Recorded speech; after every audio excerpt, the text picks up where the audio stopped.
vengeance. Hello, everyone. Welcome to another episode of HP Critical. It's a podcast where my friends and I talk all things gaming. My name is Jarrell Levy.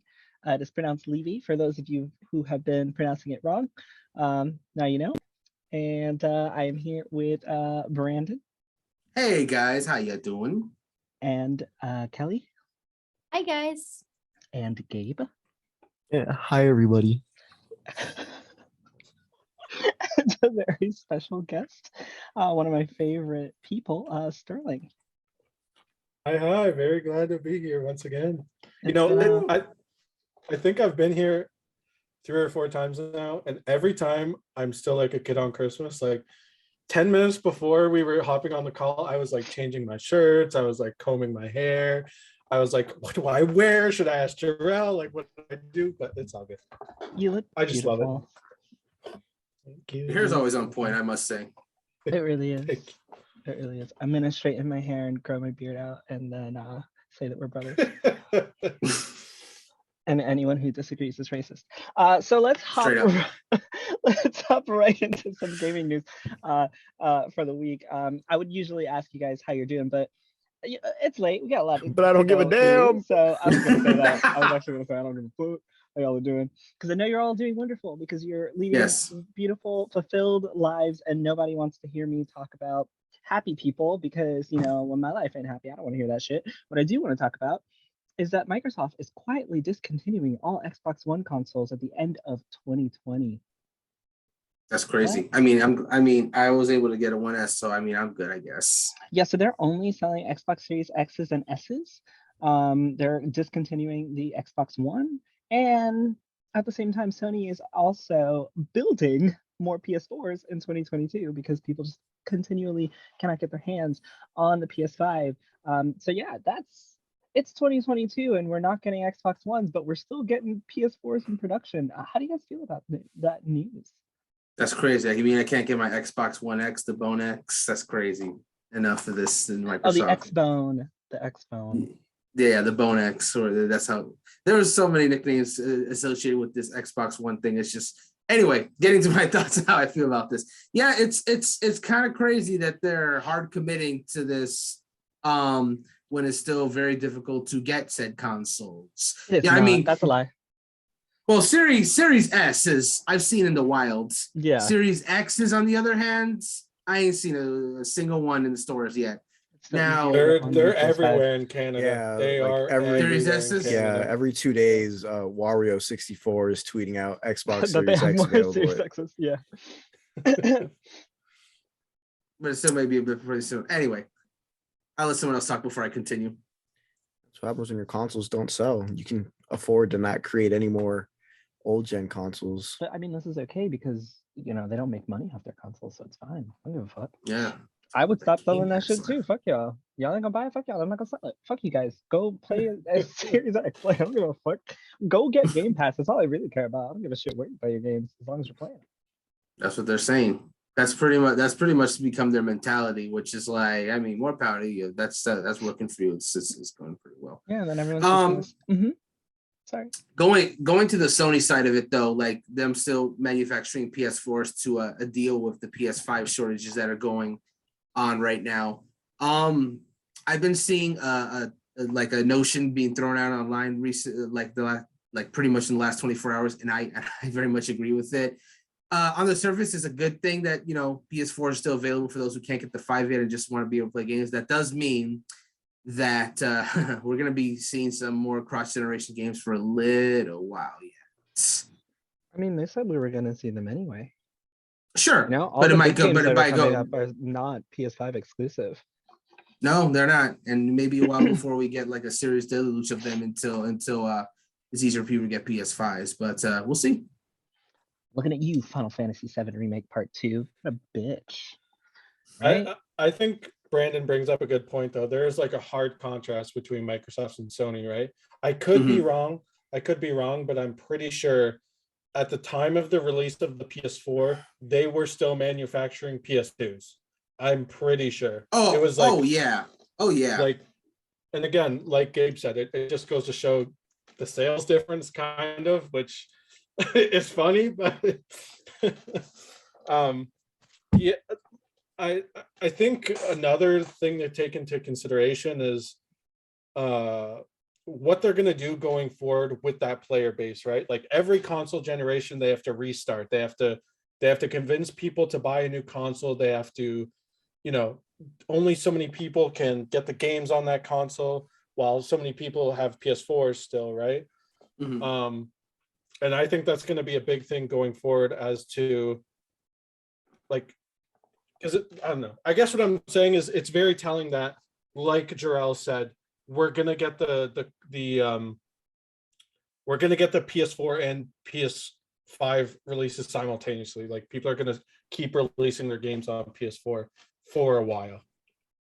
Also, And- something I just thought of as Sterling spoke. It's pretty much, I won't go into the full history, that's long as hell, but like it's become practice for a lot of companies to keep selling their older consoles along their new ones if it's sold really well.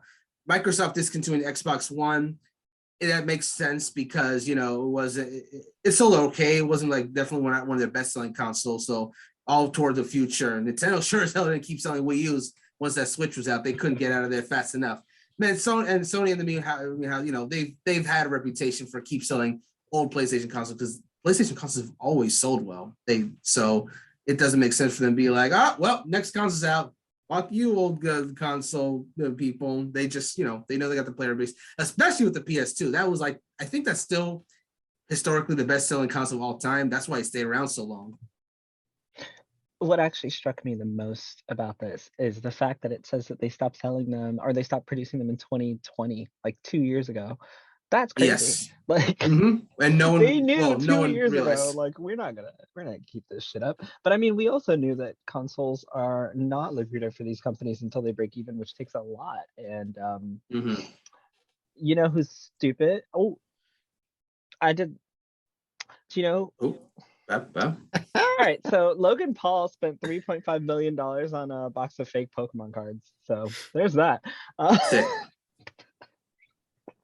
Awesome. There's a Kirby game that's coming out. Hell yeah, there Hence is. the pink theme. What's it called? Kirby in the Forgotten Land. Yes, sir. That's When's it coming out? March 25th. Who's playing it? 2022. Actually, the no. me. Who's not playing it? Better question. Just me and Kelly. All right. Yeah. Cool. I guess it's you too. I mean, I'm not a Kirby like player. I apologize, For me. Sterling. But he's got a gun. He does have a gun now. I apologize. Really? I could not convince I could not convince Terrell in our Kirby's Dreamland 3 episode to stand Kirby. Maybe now knowing that Kirby has a gun, maybe I'll give it a try. Who knows? I was unaware that he was packing heat Kirby. Why have a gun when you can just suck everything up? No, that's where he gets it from. He sucks up an enemy and he gets a gun. My Yeah. superpowers are sucking things up too. Like this podcast, right? I spend What? lots of my time sucking up all my energy to produce this podcast, and that's to say that everyone who's listening needs to go rate it and tell all your friends about it. Boy, that was a curve. That was a turn full of curves. Jarrell looking hella sus. What? I'm voting him out. What? I was trying to go on a play of Kirby sucking things up. Whatever. You know what also Yeah. sucks? What else sucks? Since I'm talking about things that suck, Final Fantasy XIV producer said to players, harsh remarks can impact developers' mental health. There was a nice little 4-hour Final Fantasy XIV live stream where producer Naoki Yoshida mentioned that he appreciated feedback from players, but did have a request. Quote, I just want the verbal abuse to stop, said Yoshida. I think my mental state is among the strongest in Japan, but not everyone is like that. And then he just goes on to say some other things, including, there have been mistakes, but at the place where we've all arrived in the past 11 years, I feel like the language might be too strong. I can take the worst of it, but the developers feel defeated and lose that feeling that they're making the game for all the players. According to Yoshida, some devs are really impacted by the comments because they feel like they're doing their best for the players. Their motivation then decreases. The Final Fantasy XIV producer said that he had a request. Before you press enter or return after writing a comment, imagine the face of the folks who make the game. In short, remember that your comments are directed at your fellow humans. quote, I'm not saying to praise all the developers as there are also mistakes, but it would be helpful if people thought about the way they convey their feelings. That is from Kotaku.com, written by Brian Ashcraft. The reason this sucks specifically, and I brought it up, is because did Final Fantasy XIV not win Best Community Support at the Game Awards? It did, yeah. Okay. So it says a lot that even in the game that has the best community, like, and that's perfectly obvious. Like They don't have the best community is community. No, it's best community support, which means that the developers are supporting their community continuously. So it's correct, not best but community. well, That's correct, different. yes, the best community support. But it has been stated that compared to other MMOs, at the very least, the Final Fantasy XIV community has been very positive. But here's the thing: no matter how good a community is, there's always going to be loud, toxic assholes online who will voice every single displeasure they have with it, with the game, and do so in a very rude and toxic manner. So that's just the nature of it. And it's very hard if you're, especially if you're a developer, working hard on these games to do your best, especially with Naoki Yoshida's team. Like, he's known for, just caring so much about the fans. And I'm sure that extends to a lot of his team as well. And then, to see all your hard work. And then again, the toxic people are very loud. I do believe they're the minority, especially in the FF14 community, but they're just so loud and you just can't avoid seeing it. And it gets to you. It really does. Like, in any forum, when you see like negative criticism that's just like pure toxicity, that you should like ignore it, but it's hard sometimes. And he cares not only about the players, but of course he cares about his team. So it's natural for a guy who's just known for such positivity to want to make a statement like this in this context. It's his nature, and it's a very important message that I think needs to be said more, especially with his platform. Coming before Final Fantasy 16 as well. I was on a little tryst this week, and I was having a conversation about, and for anyone listening, actually never mind, I don't have to quantify my tryst for y'all. Subscribe. Yeah, just keep going. And then I'll tell you all about this tryst. I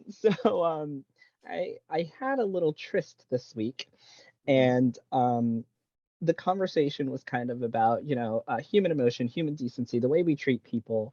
And I know it sounds really boring, but I tend to have boring conversations about happy things. And at the end of this tryst, I hit my toe really hard on a very hard floor, and I thought I fractured it. It was really, really bad. I got a little tiny toe cast. It's really cute. And during that time, I promise this has a point.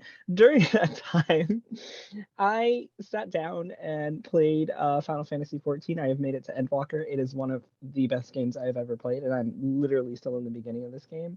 And I am very much looking forward to the rest of where Final Fantasy XIV is taking me. It's fucking awesome. Hopefully soon everyone else will have a chance to play it. But this is all a segue into the fact that the game is still unavailable for people to play and purchase. And Marissa asked if you guys thought that this was kind of an unprecedented type of thing, that this game is still unavailable to purchase or play for new players. I didn't even know that. I thought it was just like a couple day thing that they did like a month ago or something. Same here. This, if it's not a precedent, it sure as hell feels it.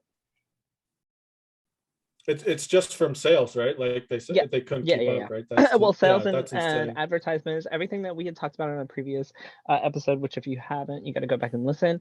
That is still underway. I think at some point this month, they're going to be discussing what they're doing about bringing the sales back to the game. But yeah, well, Drew, may I ask you a quick question? Please, I'm here for questions.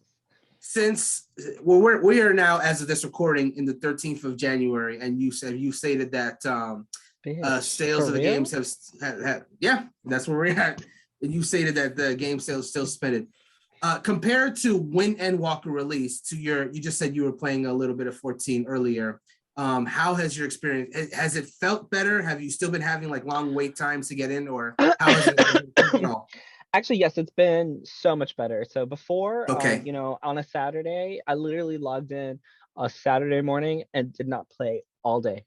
couldn't get in whatsoever. And okay. now my queue times, I'm actually world visiting one of the more popular servers, and my queue times are around, you know, there's like 1,000, 2,000. It used to be like 5, 6, 7,000, 8,000, 9,000, 10,000 queue times. It's down to 1,000, 2,000. Takes less than I 30 see. minutes to get in. So yes, there has Okay. been drastic improvement. I can actually play when I want to play now, which is very different Awesome. from release. And of course, you know, they're going to be adding more servers and more home worlds and doing some transfers, and yeah, all that stuff is going to be planned out recently or soon. Not recently, soon. All that stuff is going to be planned out soon, so that people will be able to, you know, try the game again. It's really, really great. I cried. Mhm. I told you guys, I sent Marissa a picture of me crying at like the first mission of Endwalker. I was like, oh my god, what is wrong with me? I'm not a child. Like, why am I tearing up? I literally had tears streaming. It was really sad. I don't want to spoil it, but it was really sad.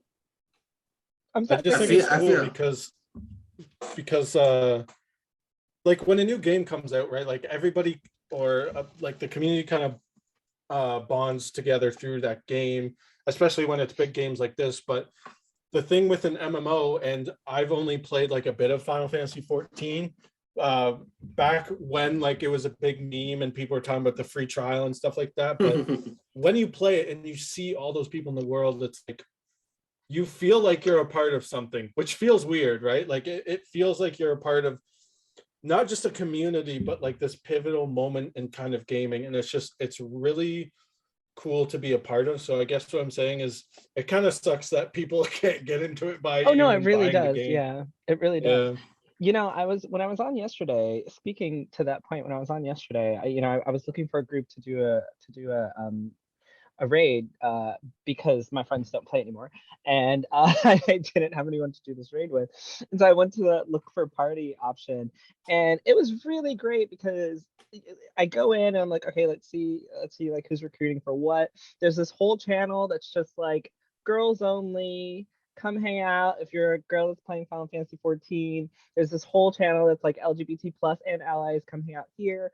There's this whole there was an entire channel of 18 plus dating. Like if you want to find somebody in Final Fantasy 14 to date in real life, join this one. And then of course there's, you know, hey, Send the we're link. recruiting for this party. Bro, I'm in it. I'm in it. I said I wasn't gonna date anyone this year after my last date, but I'm in there. So if you see me, my name is also Jarrell in the game. So it's me. I'm a really cute ass bunny boy. Anyway, that's enough about Final Fantasy 14. Let's talk about Mario Party 9, which is in active development. There's supposed to be some Mario twists. Kart. Mario So- Kart 9? That's what I said. No, said Mario Mario Party. Party. Did I? Yes. I don't believe you guys. All right, Okay. check the tapes. I will, since I'm my editor. Mario Kart 9. There's supposed to be some surprise twist. What do you guys think that could be? Just put double dash back in it. Just make it double I'm dash 100% again. with you. Yes, yes, That's all. agree. That's all you Yes. need for the game to be good I- again. I Not will- good again, but for the game to hit on the Switch, you have the facilities. Like literally, all you got to do to play double dash with the front on the Switch is just split your Joy-Cons. Clear the That's all Joy-Cons. you The Switch need. was That's all you need. the Switch was really made for this, for that concept though. And I would like to second that, saying like I would love that to be an option for Mario Kart. Like I would love if there was like a SKU where you could just like solo cars and double dash rules. That would be freaking amazing. They should do it. But that being said, if they're saying like a new twist, I'm not necessarily discounting the idea that double dash could like return, like the double cart thing. Yeah, It but can that's still not a new happen. twist. Exactly, it's not a new twist. I'm not saying that it couldn't happen, but as far as a new twist, the thing that's been trending on Twitter has been like the Nintendo Kart, because, and I see why people are saying that, because the last few Mario Kart games have been slowly introducing like Nintendo, kind of like DS had Rob, 7 had I have Blue no idea Island. what you're talking about. The Mario Kart games, Mario Kart DS had Rob the Robot as You a said guest they're character. adding Nintendo carts? What? No, I'm saying that Twitter has been trending that like the next Mario Kart will basically be Nintendo Kart, where it's basically like a Smash Brothers but Mario Kart. Oh, Nintendo Kart. I see. Exactly, I that's what I'm see. I saying. thought you were Yeah. talking about like Mario Kart weed. I was very confused. Mario Kart. Okay, hold on. I'm gonna disregard that and keep talking. You're saying Yeah, no, like a Smash type thing where but except for like only Nintendo characters, that they bring a bunch of Nintendo characters to Mario Kart. Correct. And the only reason I'm bringing that up is because I can see the perspective, because again, latest Mario Kart games have been trending in that direction, having guest characters that aren't Mario characters. Mario Kart 8 did that the most with its guest characters, but it's core is still a Mario Kart game. So I could see it. It'd be cool. I don't know that's necessarily the twist though. Yeah, Certainly, like you had Sunny say. Certainly, Yeah, like it's also not really a twist. I have It's a not. question actually, and it's What's up? for Kelly because she hasn't said anything in like 15 minutes. So what is your opinion? I don't really play Nintendo, so Come on. I don't know what the twist could be, but I don't know. I have no comment. I have nothing to say. The twist is gonna be they're gonna put Kirby in the game and they're gonna give him a gun. That's it. Oh man, you had me in the first half. You can suck up the other players. Okay, I'm in. Hey, if the twist is that, oh man, So Kirby with the and it gun goes got back me to that. in, and Kirby sucking up the other players got Kelly in. Clearly, Kirby is the answer for everything. Kirby is the answer. Everything. So something the reason I didn't ask Kelly is because I know she doesn't give a fuck. But I am going to talk about something that Kelly might give a fuck about now, which is that Twitch streamers are seeking for a fair revenue split. They claim the current 50-50 cut is stifling growth of smaller channels. This is from Eurogamer.net, and streamers are urging Twitch to change, to a fairer revenue split on the platform.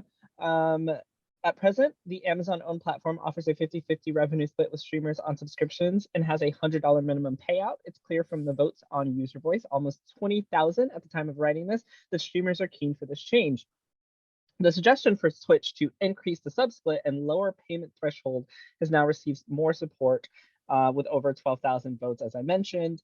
And essentially, I'll read what the tweet says a little bit. Change the payout split between streamers and Twitch. Right now, affiliates and most partners only get a 50% split from a Twitch subscription. I would like to see all streamers get a minimum 70% revenue split from subscriptions, with a higher revenue split for all partners, 80%. Currently, both Facebook and YouTube streamers get a 70% split from subscriptions, and they have the option to create custom subscriber tiers with YouTube. In addition, I would like to see Twitch lower its payout minimum, with its currently $100 to $10 to $20. A $100 USD payout is the equivalent of 40 subscriptions, not including bits or ad revenue. For the smaller streamers to benefit from the financial support a viewer gives them, they need to be able to actually receive it in a reasonable amount of time. To put this in perspective, Amazon affiliates' monthly payout minimum is $10, and Patreon's monthly payout minimum is only $3. So essentially, they're like, look, a $100 payout minimum is a lot of money because, as they mentioned, you have to get 40 subscribers to be able to even get your first payout, like 40 subscribers at the lowest tier to be able to get your first payout. Of course, if someone's going to pay more than that, obviously you would need less people, but for a smaller streamer channel that's growing, maybe they don't have a sugar daddy to hop in and give them $100 each time they stream, which I wish that all of you could get that, because that would be the life that I would wish upon everyone here. What do you guys think about these revenue changes? Do you agree with them? Is there something you'd like to change, something you'd like to see? What do you think Twitch should do? Because when you say 50-50, it sounds good, but it's actually not, because big companies are taking half of the fucking money that you're making. I wish it was like almost, I did sign actually the user voice thing. I think I signed it when it was at like 6,000. I had no idea it was at 20 now, which is like, I'm not surprised. I'm not surprised at all, but it's not gonna happen. Yeah. Like, do you think Twitch is gonna just be like, sure, we'll just take less money? That's great. I think that what I thought would be cool would be like, maybe they even take like a flat rate, because if they take half of like a $5 sub, they get $250, but like they're taking half of like $25 tier 3 subs. Like maybe they should only take $250 from that too. Like I would almost be okay even with that. Like not everyone gets tier 3 subs. But like to take half, it's not, that just seems crazy to me. But then again, they're like the only game in town now. YouTube is not for live streaming. I mean, you can, but I've never watched a live stream on YouTube, and I never will. Like, there's not going to be another option besides Twitch for a while. And other things have tried, other platforms, but like Mixer, I mean, may she rest in peace. There's just, What are you This gonna was do? good. Where are you gonna go? Like where? So they don't have to do anything for you because you're gonna keep playing video games for money. And I don't know. I would like to see the sub split be different, but it's not going to happen. Yeah, Amazon don't give a fuck about y'all. They're gonna continue to take all your money. It's a very like clear capitalism issue, right? Like Kelly said, the only thing that's going to make a difference is if everybody somehow decided that they're just going to stop streaming, and that the platform just stops making, and that's just not a thing. Like it just You can't. will not happen. You We can't know ever it do won't that. happen. Yeah. We've seen it not happen multiple times. You know, people are Oh, like, "Hey, yeah. don't stream on this day for a Dude, good cause." can you imagine like all those streamers that have like 0 viewers? Like they're gonna be like, all right, the day no one streams, Yeah. I'm on. And that's gonna be like all that is gonna be all those 0 viewer like streams on there. Like we're gonna get everyone. I wish But we should all do that. Just get all the big streamers to not stream on a specific day and be like, yeah, no, it's for a really good cause. And then the good cause is just having all the the thing small is that streamers even stream on that day. when Oh, it's man. for a good cause though, people can't do it because they have contracts. But yeah, no. Like a lot of the you're people not couldn't wrong. even do Yeah. it, you know? Yeah. It was just And even if they don't have a contract, sometimes they just don't want to. And that's respectable. You know, if you don't want to support whatever, I can't make you. Do what you want. Yeah, Your that's the thing. stream, your money. The bigger streamers get also contracts with Twitch, so they don't have to worry about just sub revenue. They get more because they bring viewers to Twitch. Mm-hmm. It doesn't really make a difference to them. I think the flat rate is actually a really decent idea. Because, you know, I had some issues with, I don't know if you guys have ever used Patreon, but I know that listeners know that we have a Patreon, and patreon.com/hpcritical, which you can subscribe to and make me do more work because you love me. And they Patreon's kind of trash. They yeah, I actually don't care to talk about this. I'm just gonna move on. It's gonna depress me. I'm curious, Kelly, like is this an issue where you're streaming all the time and you're just like, man, this fucking sucks, like when it comes to revenue? Or is it just something that's like, yeah, this needs to be changed, but I'm just gonna keep like chugging ahead? I mean, I still do it because I don't really do Twitch for the money. It's supposed to be for fun, although I would argue that it's not fun all the time.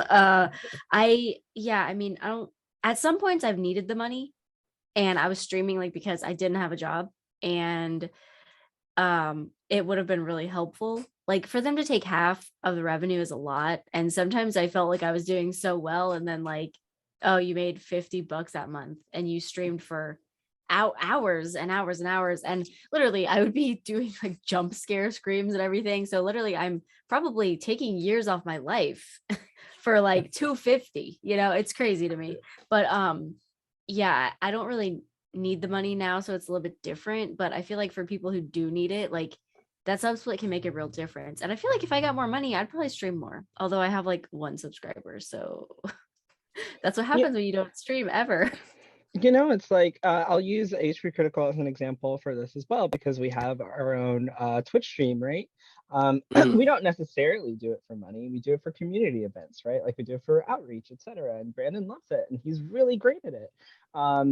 But does it make a difference when we're able to get a Twitch payout because we made $100 for that month? Fuck yes, it does, right? Like that allows me to be able to buy more games for my staff, give people bonuses on pay, actually pay these 3, you know, like extra shit always comes in handy. However, depending on, you know, some like 1 month we'll have 100 subs, like we'll host a tournament, everybody subscribes, we have a sub train, we get paid $100. I know that that's only half of like what we actually made, which sucks, right? Because like if I'm getting paid $100, that means I made 200, right? And I'm only getting 100 of that, so it sucks because I just gave Amazon $100. And that was a good month, right? Like, let's say we have a not so good month. I don't know when's the next time that we're going to have a good month. So I don't know how long it's going to be before we reach another $100. So it's not like I can even count on that because shit fluctuates, right? Even this podcast, sometimes we'll have great fucking months. And then sometimes you host got other shit and don't act like y'all want to listen. and then boom, now I ain't got shit, you know, like shit happens, and you know, it happens to everyone. Our actually, I won't name anybody, but shit happens, and you know, viewers fluctuate, and it sucks. And the price point, the payout point of $100 is really high, because it can take months to make $100 sometimes. Sometimes it could take 2 days, right? And you can't do it for money unless you're a big streamer. Like I'm 100% sure Brandon does not. I can't speak for Brandon. Brandon, do you stream for money? I do not. That's our problem. We should start streaming for money. Fuck this fun shit. Only money. Only money. We're only streaming for money now. It's really sad. Like I could go get an OnlyFans and make more money because they have nicer practices than Twitch. I believe some of us have even suggested you to do such a thing. And yet here I am being a lazy bitch. So clearly I'm gonna go ahead and get that started after this podcast.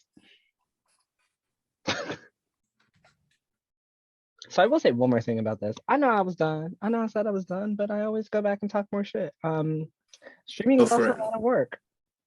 And It is. you know, Brandon and Kelly can attest to the amount of work that streaming is, and so can Gabe, because he is his videos up on YouTube. It is not easy. No. It requires a lot of time and a lot of investment. And the fact that some big companies taking half of everything that you do is really starting to piss me off. So here's my middle finger, bitches. Fuck 'em. Not for you guys. That was for. Oh, I know. That was for Twitch. That was for Twitch for making my friends work so hard, and not getting the payout. So Dying Light. How many of you guys played Dying Light? Man, I've I wanted did. to, but I have not. Just Kelly? I did. Yeah. I think I played. probably. Wait, wasn't there a demo of the first one? I feel like I've touched. There was a touched demo, I the- believe. Yeah. I think that's what I played, because I did play the demo and I actually quite enjoyed the demo of the first game. All right. Well, this is the Kelly segment of the podcast. Yes, it's all her. I'm just kidding. So, Dying Light 2. There was recently there was a tweet that was a little bit of miscommunication that said Dying Light 2 would take 500 hours to complete. However, Dying Light 2's Twitter did come back and clarify that the campaign would actually take 20 hours, extras would take 80 hours, and to finish everything, it would take 500 hours. So they're not saying that the actual campaign would take 500 hours, which is not the impression that we got when the statement was first made. They made it seem like it would take 500 hours to complete the campaign of the game. We're talking about Dying Light 2 Stay Human. So my question for you guys is, it's two questions, so get ready. It's a pop quiz. It's not really a pop quiz. The first question is, how many hours is too many hours to complete a main game for you? One. And two, what's the most amount of hours you put into a game, and what game was it? Ooh. I can answer the first question right off the bat. I have to think about that second one. But for the first one, I mean, I've played both Persona 5 and Persona 5 Royal, and I can honestly say, as far as a main game, not extras, just doing a main game story, that was definitely the longest I had ever put in. But it was engaging, so I really didn't mind it that much. I guess my threshold would be like 200 if I knew there was a game story would take me like 200 hours. What? It might 200 hours? Damn. Bitch, Holy. what? 200 hours for a game? Here's the thing. Let me go further, because this is only a recent one, because here's the thing. If a game engages me, like, the hours won't matter as much. And that's Persona 5 taught me that. I didn't think I could play a game for that long. That's why it took me so long to play the original one, but then I finally did and I enjoyed it. And then I have another example, which is Fire Emblem Three Houses, which for me, slow ass player that I am, each route is almost 100 hours for me. And I'm doing that game Christ. thrice. So that's like 240 hours it's gonna be in total once I eventually start that third route. So that's a lot. I really don't know the full answer to that question. 200 is my ballpark, but really, if a game engages me enough, I could probably. But the thing is, we also got a backlog. It's a tough question. I got to be really interested in the game. I really do. If I'm not like fully invested, I may not even be able to do 50. But if I am, then maybe 200 is the threshold. The thing is, I think, listening to your conversation, I think that you should definitely get bang for your buck, right? Like, Sure. you should be able to enjoy this content for the expensive price of $40 less than $100, or sometimes $30 less than $100 plus tax. So you should definitely get, you know, a good amount of playtime out of this game. However, I don't believe your game should take 200 hours to do main stuff.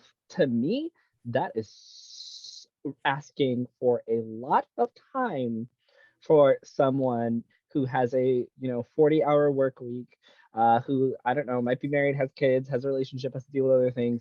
200 hours is a lot of time to ask for someone to commit to your game. And I think a lot of games, and you brought up Persona, so I am going to bring up Persona. I'm also going to bring up Tales of Arise. Those games are long as fuck. I asked recently in our Slack channel how many people who started Tales of Arise have finished it.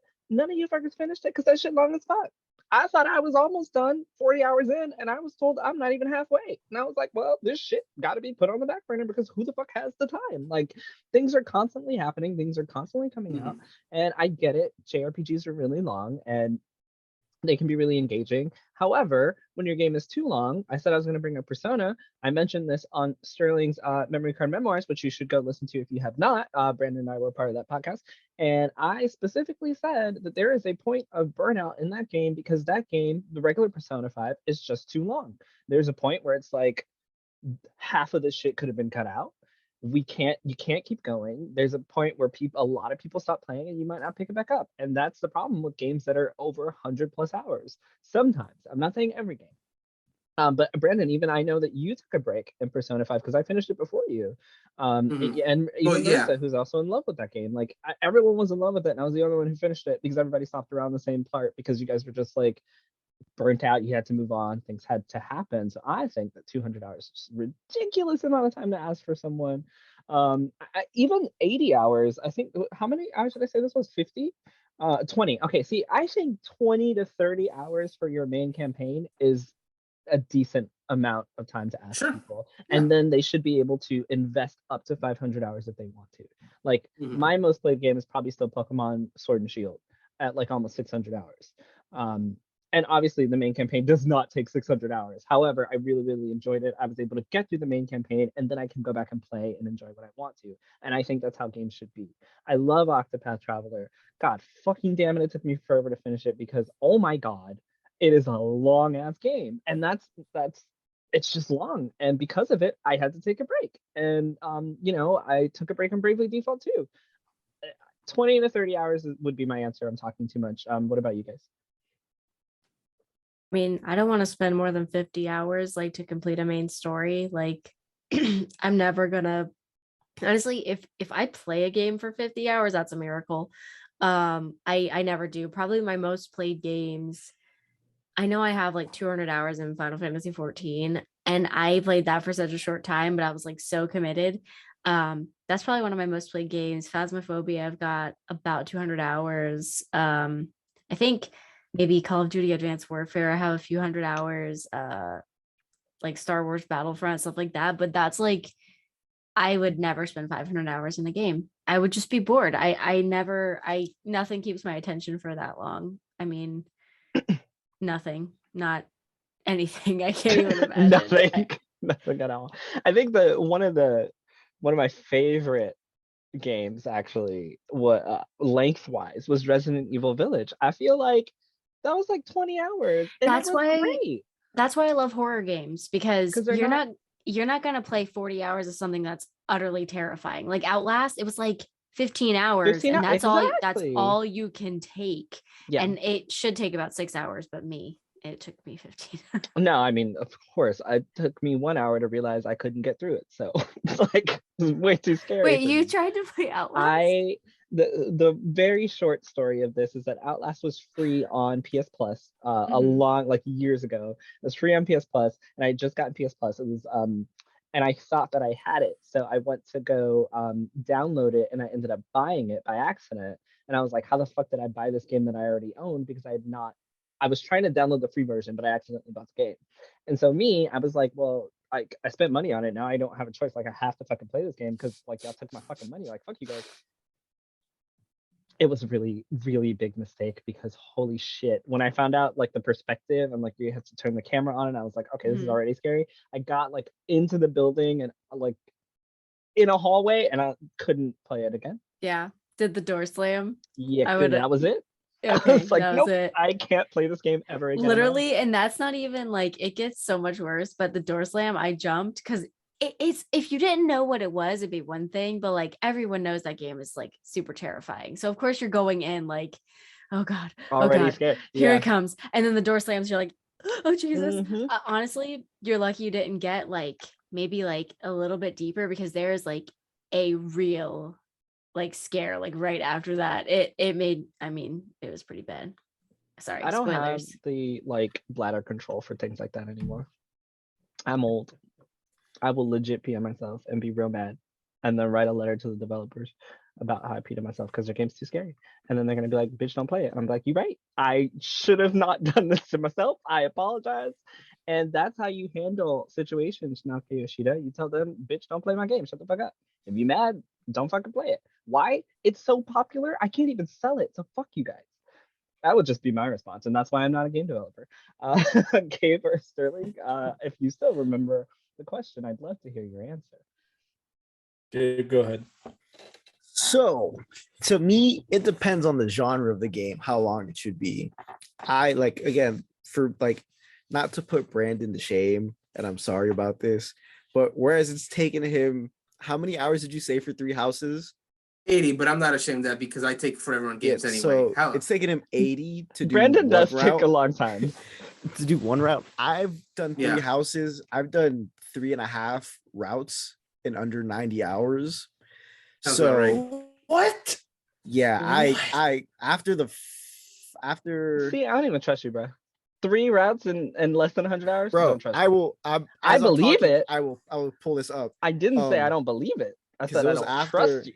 How do you not trust me? What does that mean? So there are players that Oh, Never I'm a mind. filthy liar. I'm sorry. 120 hours to do 3.5 routes. Oh, so 90 about 40 for Okay. each. Okay. okay, yeah. that is Oh, that's But better. yeah, but like see for like, you know, a tactical RPG, let's do a little bit of math and just say that it took me between 40 to 50 hours to do a route. Mhm. That's you know, that's about right for me because RPGs move really slow. Like you guys are talking Mm. about Persona and stuff. I thought Persona would be at most 60 hours, but now I'm That hearing shit that is like it's 100 not. hours to And finish see, by yeah, and itself. see for Matt, for me, that's way too long for an RPG because, you know, even though it's very colorful and it's a very action-packed RPG, when you go into combat, a lot of it is, you know, it's turn-based. But like, for example, like a game like Breath of the Wild, though, for me, and this is just me, I know people are gonna disagree. I really wish the story, like the main story, not choose your own thing and go rush Ganon with 3 hearts and a tree stick like most people do. Like the main story itself, I would have been completely fine with an 100+ hour main story. But for some people like Jarrell, who still hasn't finished the game, that'd be too long. And I get that. But like, again, to me, it just depends on the type of game when it comes to how long a main story should be, you know, excluding side stuff. Can I ask you a The question lo- about that? Yes. What do you think that, and you're gonna love this one because I know you love talking Breath of the Wild. What do you think the game would gain from a 100-hour story? Like what more would you have liked to have seen to make me play for 100 hours Well, for one, a and lot more stay lore. interested? Oh, well, not to be mean, but I don't care about fans like you who don't play it because you lose interest. If it was me though, like I fill the world up with more lore because Why would that have to require 100 hours though? then you wouldn't need games like Age of Calamity to explain what happened before. Okay. And then I guess my third reason now it'd be, and this is kind of, again, this is also a personal thing. To me, longer games of a main title in a series means less, I guess, time of complaining fans. Like, don't get me wrong, I'm impatient for Breath of the Wild 2, But when I go on Twitter and I see every week, like, why hasn't Nintendo did this? Why hasn't Nintendo announced this for Breath of the Wild? It's like, guys, shut up. Like, they're going to do it when it's going to come out. But it's because it's been 5 years since we've gotten, the last title. And we're not really getting an abundance of news like, most things are getting. So, longer games for me, it's like you give your fan base less chance to want and complain for something. But like, again, that's just me.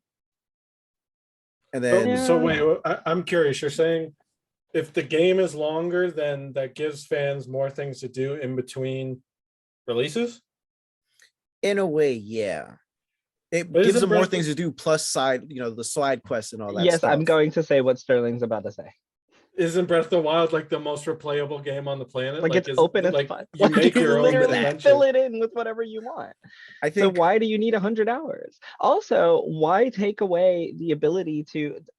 Never mind. I'm not arguing with you about your opinion. No, I understand what Gabe is saying at the same time, because like for me, if you enjoy a game enough, it doesn't matter what type of game it is, you'll replay it.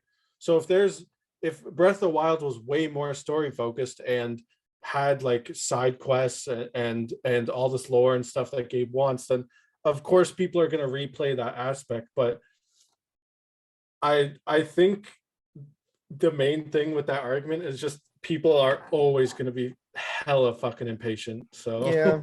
Also, but then I disagree. you did say that it's you, it's what you want. But what do you mean you disagree? I can love a game, and if it takes 100 hours, I am not replaying that shit. Not gonna happen. I'm saying like But again, see, me but specifically or some other people. yeah, but like, see, obviously the length of a game would change its replayability.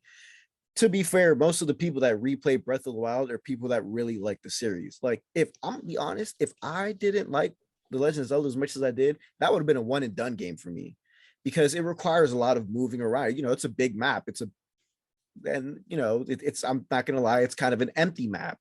So if the game was over 100 hours and I wasn't a Zelda fan and I had to go, it's like, oh, you had to go back and play it to get this route or something, you'd be like, no, I'm okay. I'll just watch someone do it. So it depends on the player, Yeah, of course. But that's why I said I disagree with Sterling, because I love Persona 5. I'm not going to invest another 100 hours. There's no way.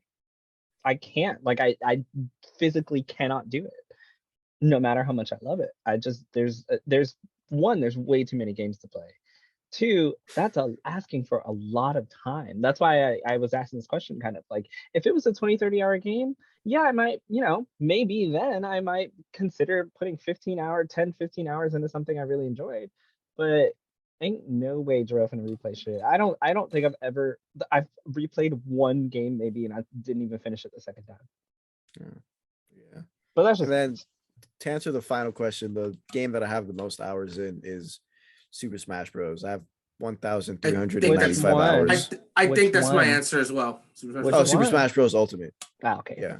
Yeah, I think my answer as well. second is probably like Dark Souls, is like 800 hours. Dark People Souls are 3. complaining about the Final Fantasy VII remake. I actually love that they split it up. For people like me, it works so well to flesh out that 100-hour story into segments that are portioned so that people can actually, digest them in a way that doesn't overwhelm. And it also gives people that's a 20-30 hour game, 40 hours max. And it still gives you a lot, and you have the opportunity to really digest what that game gives you. And then the DLC is what, like 5 to 10 hours long. I love that about shit. 10. Like, give me something that's actually digestible for me, for my demographic. I love my JRPGs, but I'm never gonna. This is why I have such a hard time finishing games, because like, you put it down and you still got 100 hours ahead of you. It's sometimes daunting to pick it back up. Go ahead, Sterling. I'm sorry. Let me talk. I actually think something Gabe said really rings true, especially with something like Breath of the Wild or Dying Light or Pokemon Legends. It's okay. There are these big open world games, but like, for me, my first thought is, how empty is this world? Okay, the map is, it's 100 times bigger than Red Dead Redemption 2. Okay, what's in the world? What am I doing? Like, for something like Dying Light 2 to be 500 hours to complete everything. It's like you're probably doing the most monotonous, boring shit. Like you are probably just doing fetch quests, doing the same kinds of missions, talking to the NPC who is palette swapped with the same voice actor for the 5th time. Like, you know what I mean? Like, Oh man. You just shitted on Dying Light 2 so hard, and you don't even know if that's the case. no, I don't, but that's what video games are like. Like I would assume so though. I'm just gonna be real. For 500 That's- hours, that sounds accurate to me. Yeah, that's it is 6. just it is impossible to have every experience, every quest line, every NPC character in that game be so wholly unique that you never once think like, oh, I've seen this before. You know, in a game that's 500, like it's just not possible. And That's To be- not to true. be- You to don't be- have to a big be- enough imagination.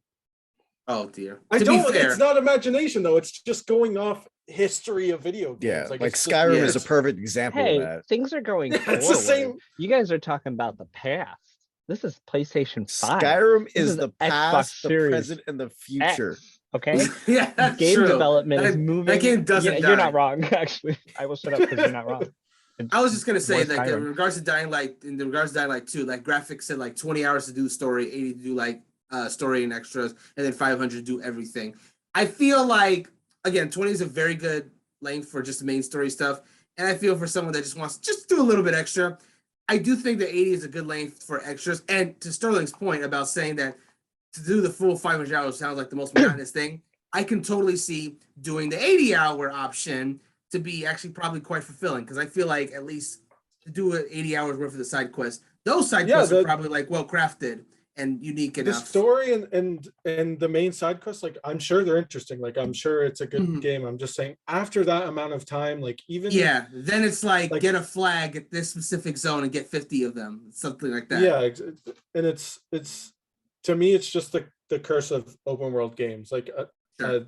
and I'm saying this and I feel so strongly about it because back in the day when I was little wee Sterling, I got burned on Final Fantasy 15 because I thought it was going to be this amazing game. It was going to have all these cool side quests and the world was going to be filled with so much stuff. I can see your face, Jarrell. I say But I was shit. just burned. I just played the game and it's like, oh, go hunt frogs again for the 10th time. But see, that game is, I loved it. But I think the difference was I played the main game as it was meant to be. I wasn't looking for extras. I was like, all right, I got that one. It's done. I enjoyed my time with it. It was not a million years long. I took it for what it was and I moved on. And I can understand that you obviously wanting something bigger would have been really disappointed with, you know, the simple fetch quest.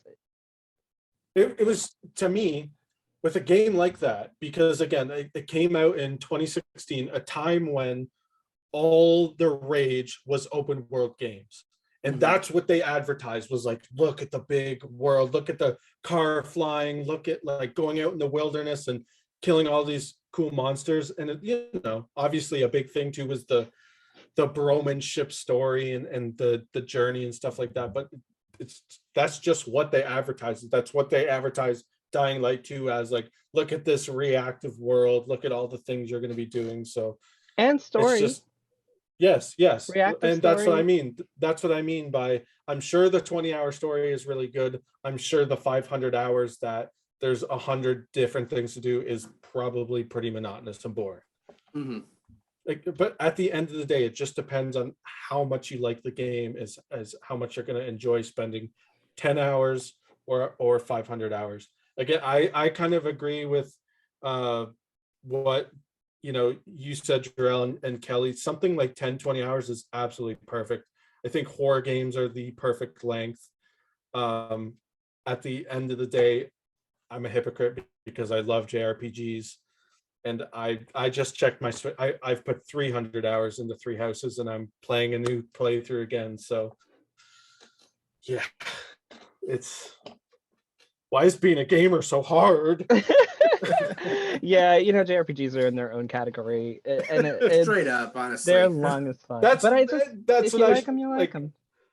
Normal game, 40 hours max. Something Okay. again, something like Final Fantasy 13 that's like 30 to 35 hours, perfect. Yes. JRPG, I'll put 100 hours into, nothing more. That's it. It's two Yeah. different categories. Yeah. I mean, you have to expect to go in for 100+ hours, like essentially, which is Well, why I depends. don't finish them. So in 2017, two cops. I don't know if you guys saw this, but in 2017 there was an issue with two cops. They were fired from the LAPD after they failed to respond to the report of a robbery, and they drove off to hunt a Snorlax in Pokemon Go. They appealed. This is the update for it. They appealed because they said it was not okay for the squad car recording of them to be used against them, and they lost that appeal. So my question to you guys is there a game that you have played that is so good that you've neglected your personal duties? That's part one. And part two is, Oh, do you no. think they should have been fired for this? Well, first off, I just want to say real quick that their lawyer was clearly trash because, he failed to argue the point in court that the reason they didn't get to the argument time was because there's a big ass Snorlax in their way. I just want to put that out there. Anyways, to answer your question, what's up? I was just going to say two things really quickly. The footnotes for this case are actually really funny, which I will read two of them. One of the footnotes for the case says, according to evidence admitted at the Board of Rights hearing, Togetic is a Pokemon creature known as a happy, cheerful, and ditzy Pokemon. Another one was, according to evidence admitted at the Board of Rights hearing, Snorlax is a Pokemon creature known as the sleeping Pokemon. So if you read up on this case, some nice little tidbits about Pokemon in there. But please, go ahead. Dang. Shoot.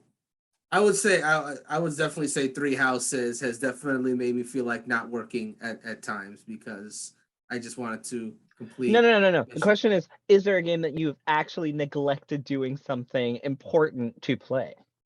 Oh, neglected doing something important? Yeah. Like you're supposed Like a to be specific thing. Yeah. Like, well, shoot.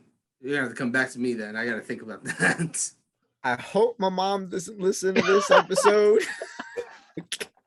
Because when Breath of the Wild came out, I had midterms and I completely skipped over a midterm to play the fucking game.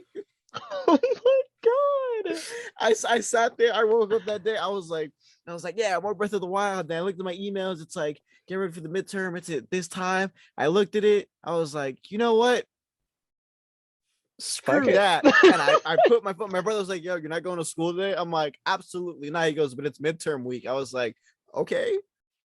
And he didn't ask any questions. He walked away and he was like, all right, you get in trouble with mom. That's on you. So thankfully, my mom forgot. She's not in the house right now, so I'm saying this out loud. But I was like, fuck that midterm.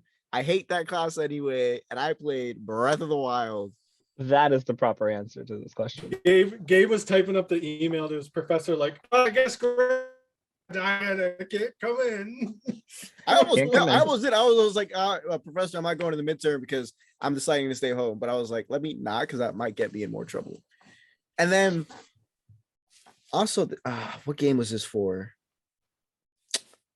I don't remember, but there's a game that I was almost late to work for purposely, but I didn't show up late because I need a job. But it almost happened the second time. Mine, I was supposed to pick up one of the kids from the babysitter, but I was raiding. Oh I my went God. eventually, okay? Like, I went eventually. It's a child neglection. I was like, it's gonna be really. No, they were with the babysitter. Now the babysitter was mad, but like, I don't pay her like my sister does, so that's not what this is. Also, hopefully she doesn't listen to this one. I was coming, okay? I didn't think the raid was gonna take that long. If we wouldn't have died, I would have been on my way. But we died a few times, and I was like, well, I can't leave. I got there eventually. I was only like 25 minutes late and stuff. Yeah, that could have happened in those 25 minutes. What was she gonna do? Drop the child outside? Like, come on. You she's not- never know. like, nah, she's a nice baby. I'm actually just cutting all this out. I've never done anything. Nothing. I don't have any. I know. I'm like thinking to myself, like, I've definitely probably done this. So I don't want to say it. Okay, well, you can't answer part two, which was, do you think that this punishment was too harsh? No. Honestly, I think that other punishments aren't harsh enough. Like, right? what the hell? They literally like shoot people in the line of duty, and it's like, oh, take a paid vacation. Like, Exactly. they fucking had a Snorlax and like, Got oh, fucking you're fired. What the fired. fuck, You know man? what? That's Yeah, the crazy these- part to me. Yeah, these cows need to get the punishment. They didn't even think to bring a flute in case a Snorlax was around. Unacceptable. Nah, I mean, I 100% agree with Kelly. Like, that's literally when I read this, I was like, they got fired for catching a Pokemon and not responding to a robbery. Like, but y'all do way worse shit and like get paid leave to go play more Pokemon Go. Like, fuck, what the? They fuck already is know Team happening? Rocket be robbing stores, man. They not ready. Sterling, what about you? I'm kind of in the same camp as Gabe. I hope my mom isn't Oh my listening to God. this, but she is home. I am bad for, how do I say this? Neglecting my responsibilities as a partner in a relationship to play video games instead. If you know what I mean. That's like, Gabe, do you remember on Slack chat that I shared the image of like the 90s magazine where a guy chained his wife to his bed to play Game Boy Color? That's what I'm thinking of right now. That is pretty much it. Oh, man. I it's rough feel out like here. this podcast is low-key turned into like a freaking confessional. You're right. So Confess to your sins, my child. my actual children. question is now just do you think the cops should have gotten fired? Yeah, they didn't bring a poker flute. That's the end of the story for me. All right, cool. Yeah, they definitely Sterling, should have. I am so disappointed in you right now. I keep I'm telling so. you. What What game, was it? Sterling? Like, what game What was the this? game? Yeah, For I have to know real. what the game was so you can know if you can be forgiven or not. Oh, when Bravely Default 2 came out, that was definitely a thing. I was just like, yeah, let me play. I've been looking forward to this. Okay, Right. cool. Yeah, no, the grind is real. It's true. It's true. You know. I mean, I'm also okay, no, very, because you could have done both of those things at the same time. You were just being lazy. I suppose, but I feel like the other person involved would be very offended. We can talk about this after the podcast. We can. We can. Also, I was known back in the day, you know, you put on a movie when What? you're with somebody. Yeah. I feel like this is And- about to get worse. Sterling, all you had to do, Sterling, was tell your partner that you were defaulting for a few turns so you can bravely go next week. No, but I get super involved in the movie. So like when people are trying to do other things, I'm just like, no, this is good. Like, stop. You know, I'm with Sterling on that one. I actually have done that as well. Yeah, I went. I think I can't remember what it was. One of the Marvel movies, and I no. remember like they started like trying to kiss me. I was like, bro, if you don't stop right now, I'm gonna make Oh a scene my in front of God. everybody in this theater. Stop it so we can watch the movie and you can leave me alone. Oh, if Netflix it was and at a chill. movie theater, no way. Don't. No, like, I do the same. I do the same uh-uh. thing in the house though. Like if I'm putting Oh, no, on Harry yeah, but- Potter, Lord of the Rings, and you start like, yeah, I'm Don't like, you touch me. stop. We are watching this movie, Watching from start Harry to finish Potter. with no interruptions. So Oh. I But feel Sterling on I that mean, one. like if it was a movie theater, like it's that times 100. It's like I'm paying to be here. So That's money. That's money. try Yeah, anything. That's money. It's just so funny to me because I've been in a relationship so long that we sit on like different couches to watch TV. Like it's not That's even how an it should be. option. It's just Yep. like, okay, I'm over here, you're over there, and we're just watching. We're in the same room, but that's it. You know, we are paying attention unless it's like a shitty horror movie and then we're both scrolling on our phones. So That's the whatever. problem. It depends on where y'all are watching these movies at. Because once you sit down and watch it on the bed, now if you're watching it on the couch, there's less of an opportunity. But just be like Kelly, sit on the I opposite don't couch. know. Sometimes it happens still, you know. Look, Netflix and Couch, chill yeah. is not a thing because if you put on something good I haven't seen, like I'll chill But and watch wait a the sec. show. What do you mean it still happens? Because if you're on opposite ends of the couch, what do you like? Look at each other from across the room, And then you're you like, give them the look because they've been together so No, long. They know. you say like I'm cold. Why don't we both get on this couch? There it is. It's Florida. It's so hot all the time, but I'm just a little chilly, you know. Yeah, I feel like it's a lot clearer in Florida. Oh my god. That may not work as well in Canada. That because it probably is cold. shit. Yeah. My sign is always at it's hot. right? So like, because in Florida it's hot, and once it's hot, you know, you got to take the jacket off, and it's like, oh, are you hot? I'm, you know, and then the next thing you know, clothes just come off because it's just really hot. You And know, then you know what's funny is I feel like of all people, if Gabe was in this situation, separate couch, and somebody was like, "Damn, it's cold," he'd be like, "Get a fucking blanket." No, he would do the I'd be like the Kelso. 70s He'd be show. like, Michael, I'm Jackie, I can't cold. control the weather. No, like, I have done that before though, and like, see, there it is. but like again, you like if it's like if you can tell what I'm really interested in, and they're like, oh, I'm a little cold. I'm like, okay, we got blankets all over the room right now, and my closet's right there with a jacket. You cold? You get up, and they're like, but no, like I'm cold. So I'm like, all right, you want to play dumb? So I'll get up and get it, and I'll like throw the blanket on them or the jacket. Like, there you go, warm I up. hope they never come back. My sign is when the end credits start rolling, then things can happen. Now we can come Unless back. it's a Then Marvel things can movie, then happen. you gotta like Yes. reel it Then you back. gotta Wait, wait it's anyway. after the credits. Hey, you could probably Maybe fit even- something in there. You know, Yeah, in and that's when between. you start. It's like, yeah, and it's like, wait, yeah. something in Oh, the between next there. end credit scenes. Yeah. So you stop during the mid credits scene. Look, here's something I've Yeah, learned. it's like, ooh, You Here's take a something I've break. learned. When you're with the right person, those little stops are gonna be funny, and if you're not laughing, you're not having a good time. I am so confused. What Don't worry, people who get it will get it. Those who don't, they don't get it, and that's the okay. stops are funny. I don't get it. And you don't get it. You're one of the people that doesn't get it. That's okay. I mean, I don't watch Marvel movies that much, so It's not even that, it's Marvel just movies most of aren't the the time only just- movies with end credit scenes. That's true. what's funny about it? I don't get it. You don't get No, it. That's it's okay. saying, like, Okay, the Jarrell, stopping during the and, mid like- credit scene, you default and then you brave when the credits start again. There you go. I explained it in a way he understands.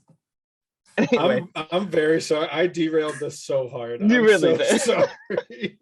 I hope everyone is enjoying episode 69 part 2, the long-awaited this is sequel. literally Sterling's fault. He came in and now look, he just like derailed everything.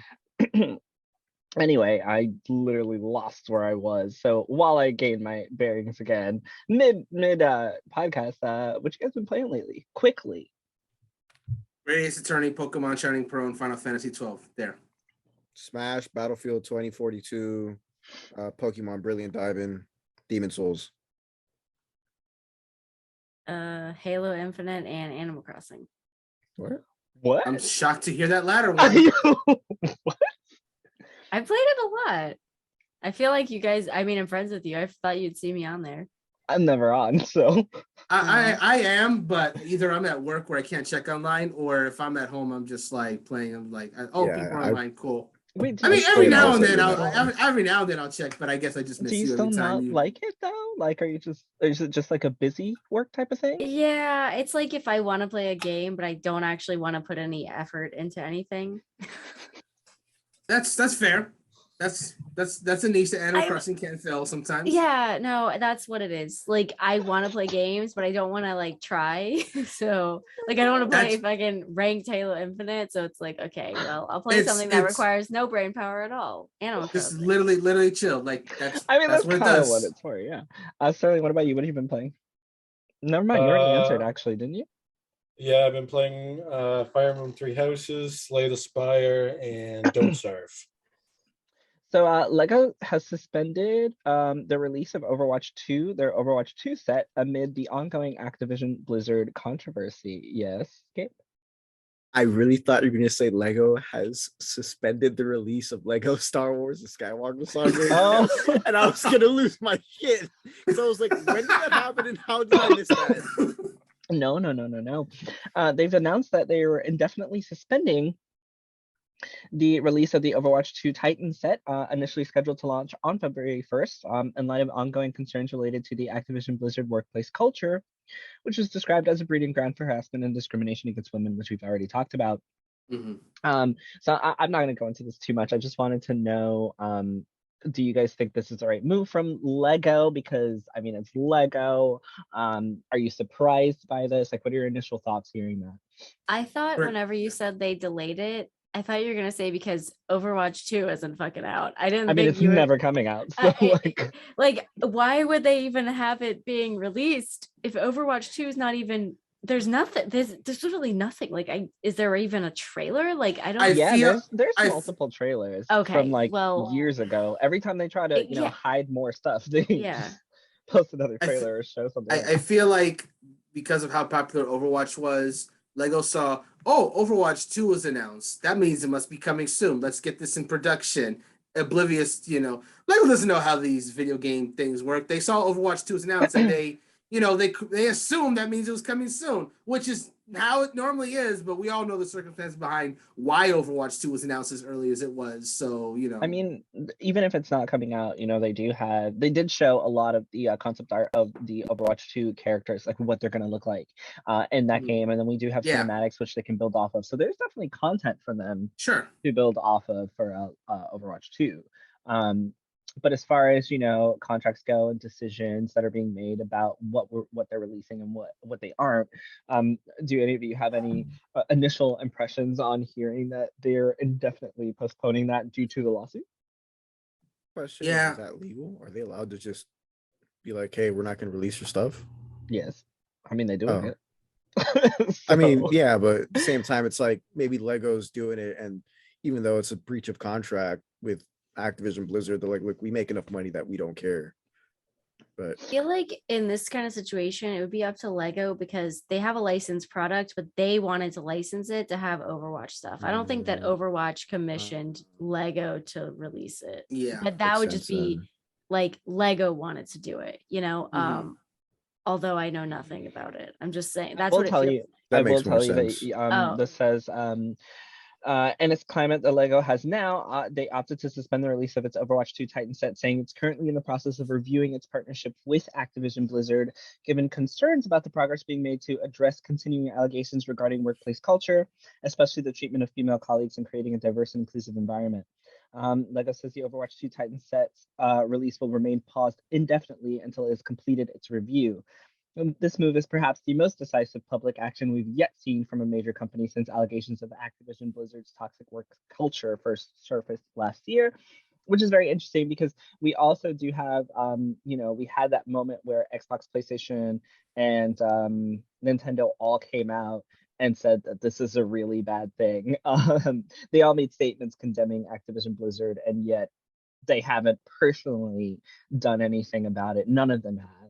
So this is actually, the first time that a major company like Lego is essentially doing something about it. And this is from Eurogamer.net, written by Matt Wales.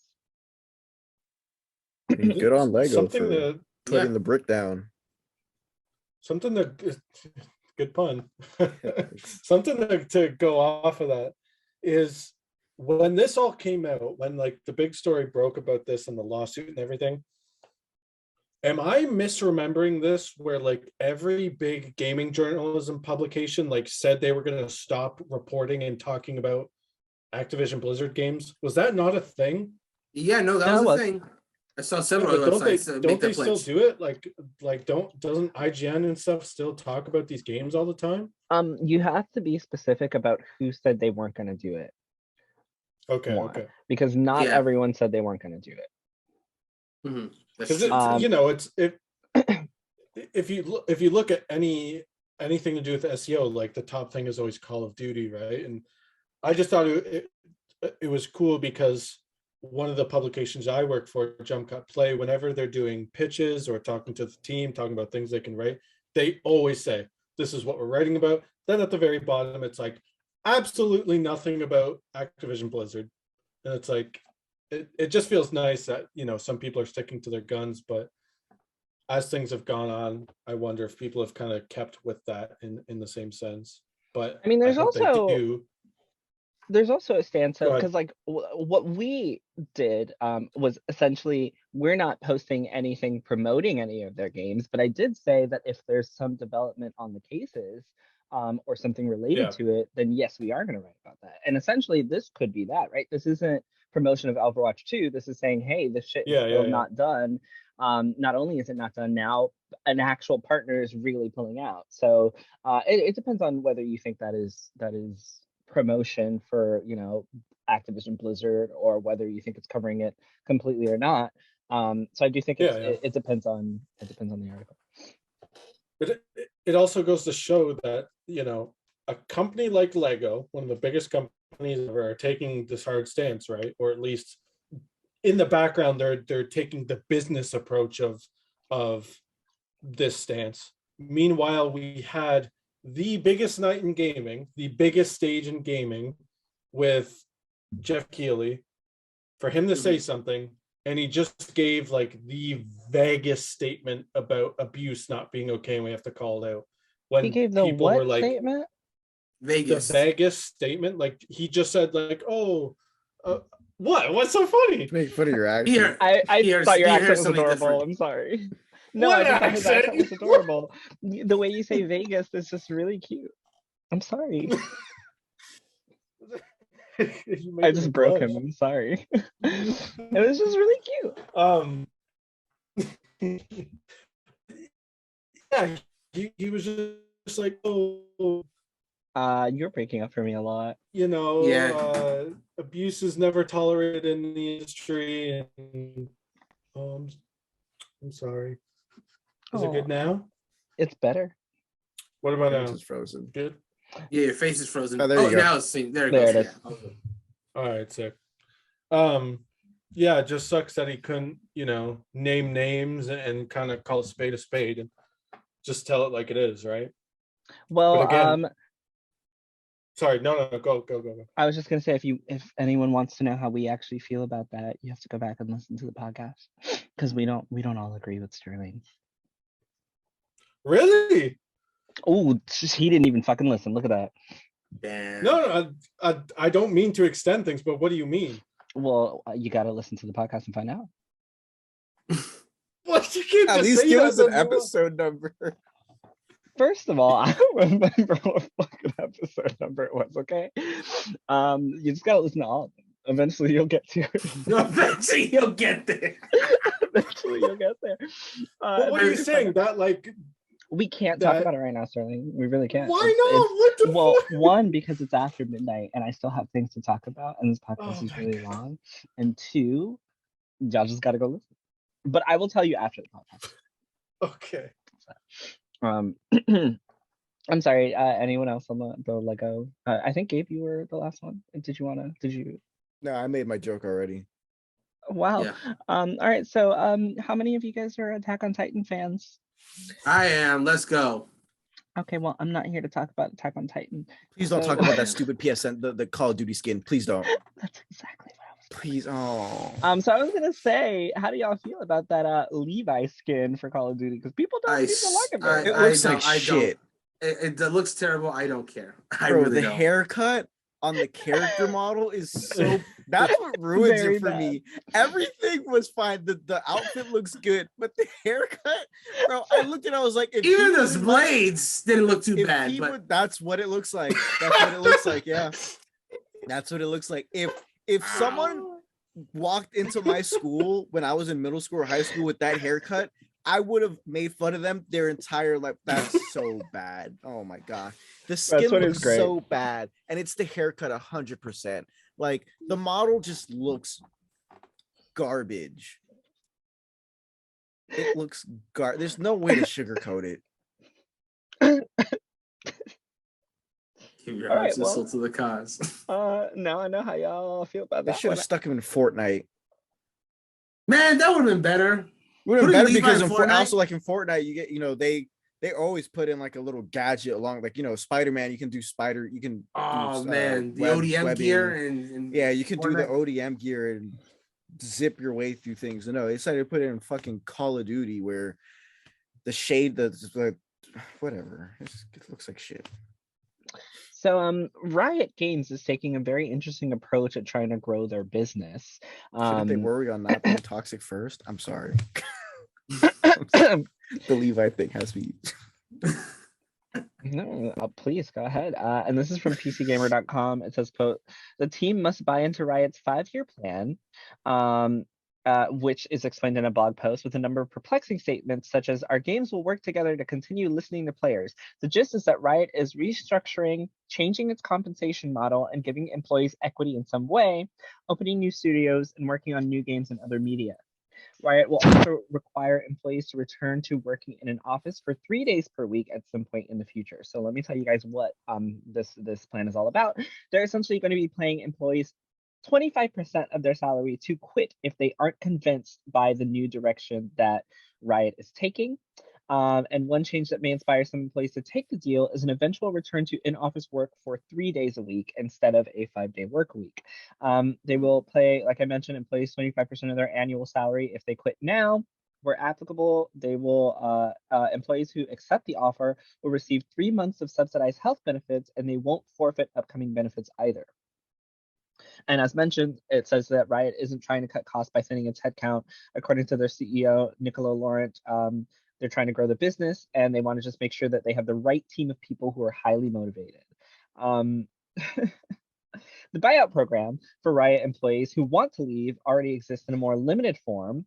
And that program is called Q-Dodge, and it allows recent Riot hires to walk away with 10% of their annual salary up to $25,000. For January, Riot is temporarily increasing the payout and expanding it to all employees, whether or not they were hired recently. And that is kind of a big deal. So essentially, they acknowledged that they reached a $100 million settlement agreement to conclude their gender discrimination lawsuit that was filed in 2018. And the quote for that says, "We've come a very long way since then in our workplace, our processes, and our leadership, and we'll continue that work every day." Riot Chief Diversity Officer Angela Roseborough said last year that the company increased representation of women and underrepresented minorities in 2020. But they can be more proactive going forward. Riot's 9-member diversity and inclusion team will expand their efforts globally. And they're asking Rioters to commit to a Riot where everyone feels supported, where ideas get productive feedback, where Rioters ask tough questions in ways that foster healthy dialogue, where we're all learning and growing from diverse perspectives, and where we're unapologetically and relentlessly focused on players. So that's what they said. They've done $100 million, whatever I said. What did I say? Yeah, $100 million settlement. They're working to moving forward. They want anyone who doesn't want to be there. They're offering a benefits package. They're offering 25% of their salary up to a certain percentage. How do you guys feel about this? Are they doing enough? Are they not doing enough? Are you surprised by what they're offering? What do you think? This kind of sounds like they want like people to leave. Like, yeah, it's like, I'm not saying that they're trying to get rid of their entire company, but I'm sure there are clearly people in that sphere that they want to get. I don't know. That's odd, man. It's very, very odd. I think it's very interesting. I think that like it is, yeah. So the really interesting thing is that Arcane has done so well. Riot has expanded to so many like games right now. There are so many games available within like the League of Legends world that aren't League of Legends that are pretty damn good. Arcane is a masterpiece on Netflix, right? Like they have a lot of stuff going for them.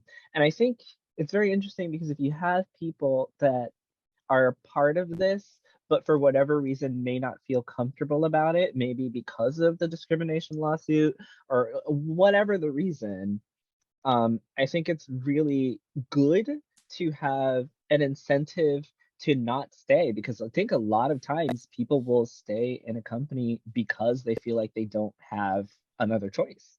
They don't want to lose their benefits. They don't want to lose, any payouts from their contract. They don't want to be in a bad position if they were to leave. So I think this is a really, really interesting type of olive branch situation. Where it's like, we kind of fucked up, but if you want to leave, we'll give you 25% of your annual salary and you'll continue to have your benefits after you leave because we know we fucked up and this is the least that we can do. So I could be completely wrong, but I kind of see it as a really interesting way to allow people that don't necessarily want to be a part of the company, but also don't want to just quit, a way to tide over that time until they find something else. But that's just, my tiny brain perspective, I have no idea. That statement that the CEO made about the thing about, you know, they want they again, that they're not trying to get rid of people, that they want, you know, to keep the team members who are highly motivated. I don't know, to me that just sounded like get ready for a lot of crunch in the coming months or whatever. It sounds like, because I don't know, like that I've been at, I don't want to use my job as an example because I might get in trouble, but like a lot of the times when you hear a boss say highly motivated, it means I'm going to work you to death. Fair. It doesn't mean I want you to enjoy what you're doing. It usually means the latter. Yeah, So, here at blah blah blah company, we are a very fast-paced environment. That means I'm gonna be abused. Yeah. So like I kind of want to keep a tabs on how they're doing over there over the next coming months for the year, because that one specific statement stood out to me the most. And I mean, like I mentioned, they have a lot of stuff going on, so I wouldn't be surprised. Like they have multiple outlets right now just for League of Legends, and that's not the only game franchise they have. So Yeah. I wouldn't be surprised. And I mean, I guess they're trying to combat it by giving them only a 3-day work week as opposed to 5.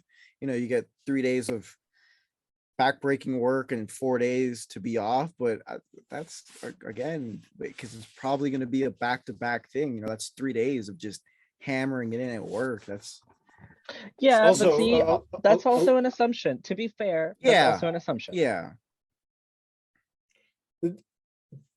To go off of what Gabe said, though, what a lot of companies do and what happens in game development is, these are our office hours. People aren't supposed to stay. People are supposed to go home. But what happens is They work off the clock environment anyway. fosters. Yeah, people. There's this environment of everybody else is working so hard, so I have to work hard, or the supervisors or managers are being passive aggressive about how much, like, you're not spending enough time, or this person is here 15 hours a day. You know what I mean? It's like, Yeah. sometimes it's just, I don't know the word for it. It has no substance. It's just wording. It's just a fail safe to be like, oh, well, we're only doing 3-day work weeks, but a lot of people just come in on their days off and work anyway. You know what I mean? But again, like Jarrell said, it is just an assumption. So, okay, because then I also see this as like, like I mentioned, I see this as we fucked up. This is how we're changing things. But if this isn't enough, like, what do you want them to do? Like, if 3-day work weeks aren't enough, if they're trying to prove that they're improving by doing 3-day work weeks, by allowing people to get 25% of their annual salary upfront, by allowing them to keep their benefits, it's kind of like maybe it's also, it goes both ways, right? So it's like, I feel like, no, I'm not going to work for Riot because they fucked up. But then I found out, okay, they did $100 million settlement because they know they fucked up, and they have a diversity team, so they're trying to change things on the inside. It's a 9-person team right now. They're looking to expand it, but not only that, like, they're treating the people that don't want to be there pretty decently. So then, if I'm looking for a job, it might be like, okay, Riot doesn't seem so bad after all. Like, it seems like if I did get in there and this current agreement is still going on, I could get out with 25% of my salary and benefits if things don't work out for me, which at the end of the day is pretty damn good. Like, it's not too shabby for something that might not work out. I think what Gabe and I are trying to say is that it's great first steps. It is fantastic, and I think, like you said, it's a good program for people who are a bit on the fence. I think what we're saying is that it's really, the proof is just going to be in the pudding. It's going to be, they just have to do what they're going to say, and it'll show in the next coming months.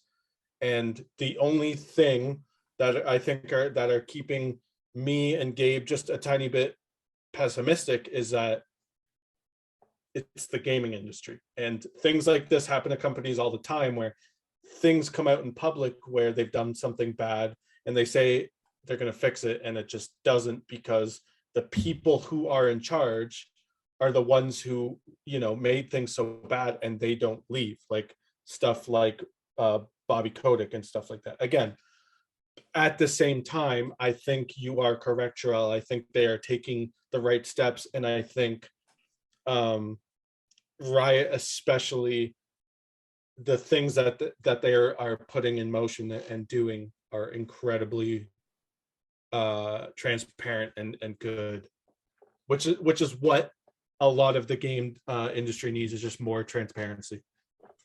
They can't afford bad stuff now with all the stuff they've got out. Like Yeah. they literally cannot afford bad press. But I don't know what you guys Yeah. would like, what I mean- more you would want from them. Nothing. That's what I'm saying is nothing. It's just if So they this can't is do going to anything. work, and no, what they're doing is fine. What we're saying is that it'll just show how it works, and if you know, the goodwill is true and meaningful, just in the coming months, like how it rolls out. But you're also saying that it's a game industry thing, so it doesn't matter, essentially. No, Because people are what I gonna. meant is it's a game industry thing, so I'm just pessimistic if it's gonna work and if they're gonna Exactly. stick to it. Exactly. So that's where I'm saying that, and I'm not on Riot's side here, but that's where I'm saying I kind of don't agree with you guys, because at that point it seems like it doesn't matter what they do. They can go to a 3-day work week, and then you're just going to say, okay, but then they're just going to crunch people for those 3 days, and then they can say, hey, we're going to do all this stuff, and you're going to be like, it doesn't matter, because we won't know until they prove that they're good. But I mean, at the end of the day, that literally works for any company. So why is it that like one company would be better than another? Because at this point, Riot's offering better incentives than some other companies, but they're still not going to be good enough because it's like a game industry thing. So who knows how it's going to turn out? But I completely understand what you guys are saying, and I don't disagree with you. Like, we'll just have to wait and see. I'm just playing devil's advocate here. I'm also done. I have nothing else to say about this. So if anyone else would like to, please go ahead, because I think it's just like a little bit of the journalists in us, right? To just, these are the people in power, to just kind of check in and make sure that they are doing what they're saying. But at the same time, maybe you're right, and we're just kind of being no, I mean, maybe you're right, and assholes, maybe you're right, and I'm wrong here, and this is actually a really shitty job to have, and things aren't going to work out at all. For me, it's not like it's obviously, yeah, it's the fact that it's the gaming industry, but also it's just the country we're in. Like, you hear all these companies all the time saying things, you know, we're going to make it better for our employees, we're going to make it better for our employees, but they'll do it for, you know, a week or two, and then everything starts going down the shithole again. It's like, well, we're the big money makers, we're not going to listen to you guys to do it, saying, you know, if you don't want to be here, we're just going to trick someone else into being here. So it's like, I guess to answer your question, if Riot doesn't live up to this, what more can they do? Nothing. It's literally just a matter of people, even if people leave, people are still going to go in because they need a job. Okay. Yeah, I mean, Blizzard had a nice leaving package, but like, look at their situation. So you know, I'm disproving my own point. But I will end with this quote from the article that says, no one should feel any pressure to stay or leave Riot. Whatever they decide is the right decision for them. If they're excited about what's next and they want to stay at Riot, that's great. If they're hesitating and this package makes it easier for them to leave, that's cool too. The article does go on to say that this all does sound good on paper, but the plan is very vague. And they're not really sure how it's going to work out. So of course there are some reservations, but it is nice to think that Riot is all about the gamers, and you know, they've done their settlement, they're looking for success, etc. So we'll see how it works out. Anything else on this last story? Because that's it. Yeah, nothing to add. Well, I'm gonna go work at Riot on the inside and then report on how things are. And if it doesn't work out, undercover, 25% of whatever my salary for that contract was, up to $20,000, and walking away. Yeah, walk away. I will Take the money and walk invest away. all that money in HP Critical. So I'll let you guys know how it goes. I do know someone who works there, so we'll see what happens. Actually, do they still work there? Guess I'll find out In the next eventually. exciting episode.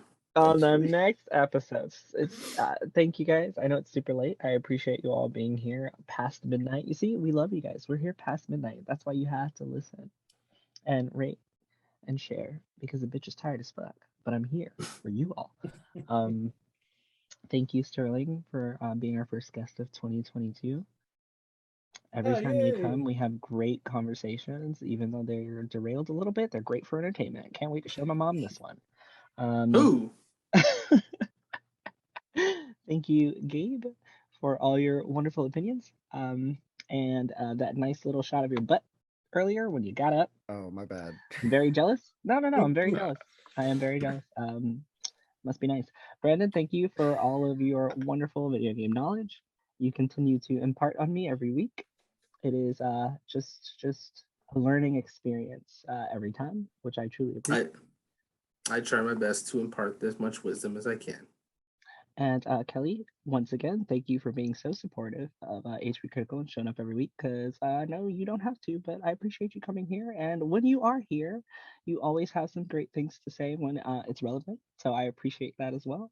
We learn so much about horror from you. And I appreciate your insight and input. And thank you all for being here.